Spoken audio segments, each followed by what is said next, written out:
मेवाड़ के महामंडलेश्वर ईश्वरी नंदगिरी महाराज त्रिकमदास धाम तखतगढ़ पहुंचे, जहां उन्होंने कथावाचक अभयदास महाराज से मुलाकात की। इस दौरान उन्होंने जालोर में अभयदास महाराज के साथ हुई घटना को लेकर चर्चा की और प्रशासन के व्यवहार पर नाराजगी जताई। महामंडलेश्वर ईश्वरी नंदगिरी ने मीडिया से बात करते हुए आरोप लगाया कि जालोर में प्रशासन ने अभयदास महाराज के साथ धक्का मुक्की की और उनके वस्त्र फाड़े। इसके साथ ही उन्हें बायोसा मंदिर के दर्शन करने से भी रोका गया। उन्होंने इसे संतों के प्रति शासन का अमर्यादित और अपमानजनक व्यवहार करार देते हुए कहा कि राजस्थान का मुख्यमंत्री पर्ची का मुख्यमंत्री है, उनको पर्ची निकालकर बनाया गया है, उनको यह ज्ञान नहीं है कि इसमें क्या होना चाहिए और क्या नहीं होना चाहिए, जबकि मुख्यमंत्री ब्राह्मण कुल से आते हैं। ईश्वरी नंदगिरी ने कहा, संतों के साथ इस तरह का व्यवहार निंदनीय है। हम मांग करते हैं कि महाराज का चातुर्मास जालोर में ही आयोजित किया जाए। उन्होंने यह भी बताया कि इस घटना से देश भर के साधु संतों में भारी आक्रोश व्याप्त है।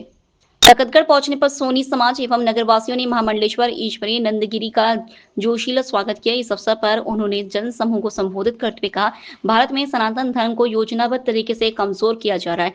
अब समय आ गया है कि सभी हिंदू जागरूक हों और अपने धर्म की रक्षा के लिए आगे आए।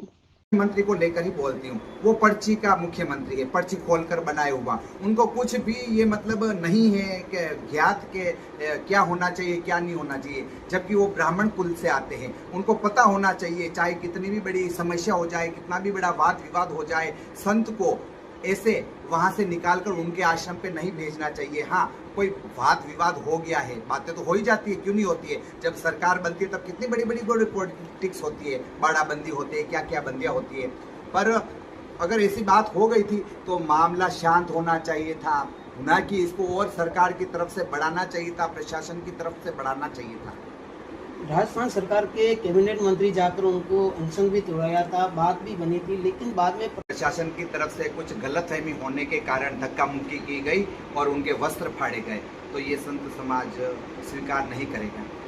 महाराज जी, वहाँ भाजपा की रैली की बात मत करो, आप बीजेपी कांग्रेस बिल्कुल मत करो। संत तो सच्चाई का साथ देते हैं। जो नेता, जैसे कोई कांग्रेस का नेता है, वो अपने एरिया में अच्छा कार्य कर रहा है तो संत उनके साथ है।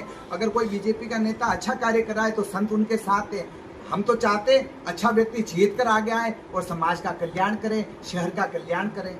महाराज जी को जालौर में परमिशन नहीं मिल रही है, सरकार नहीं दे रही है, क्या सरकार का दुर्भाग्य है, सरकार को श्राप लगेगा इस बात का, संत को अगर इस तरह से करती है। हमारे अभयदास जी को अगर सरकार परमिशन नहीं देती है तो कोई बात नहीं, संत का कार्य है भिक्षा मांगकर पेट भरना और कथा करना। वो यहाँ नहीं करेंगे तो फिर और करेंगे कहीं पर भी, इस साल नहीं करेंगे तो अगले साल करेंगे।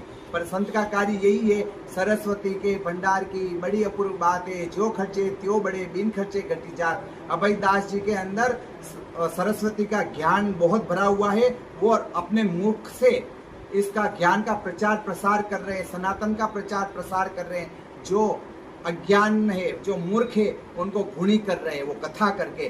तो कौन नहीं चाहेगा कि अपने शहर में कथा न हो? जालोर वासी चाहते हैं अपने शहर में कथा हो।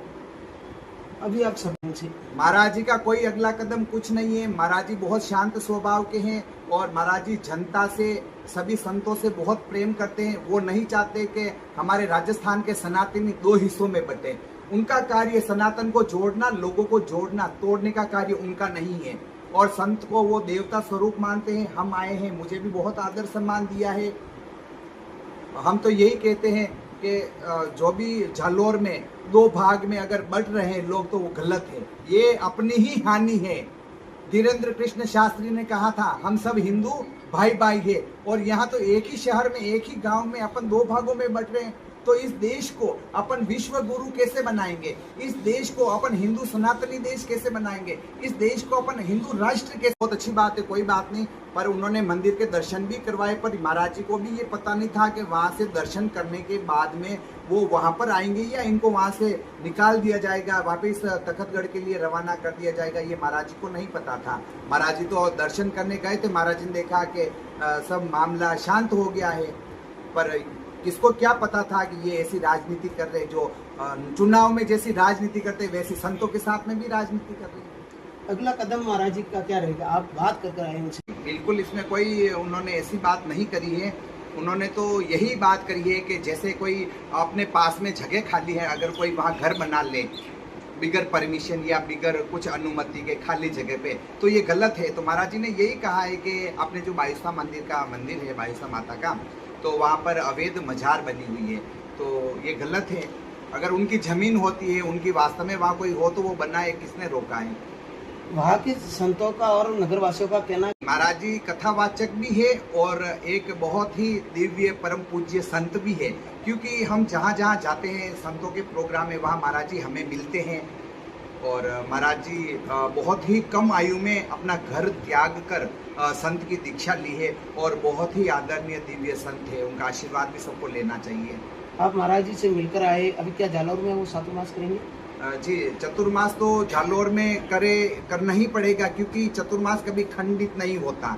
जब एक संत चतुर्मास के लिए अपना होम जो भी है वो कर लेता है, गद्दी पे बैठ जाते हैं, तो कोई 1 महीने का करता है चतुर्मास, कोई 2 महीने का करता है या कोई 4 महीने का करता है। जब तक वो चतुर्मास पूरा नहीं होता है तो 1 घंटे के लिए भी अपना स्थान से दूसरे स्थान पर नहीं जाते हैं, एक गांव से दूसरे गांव में नहीं जाते हैं।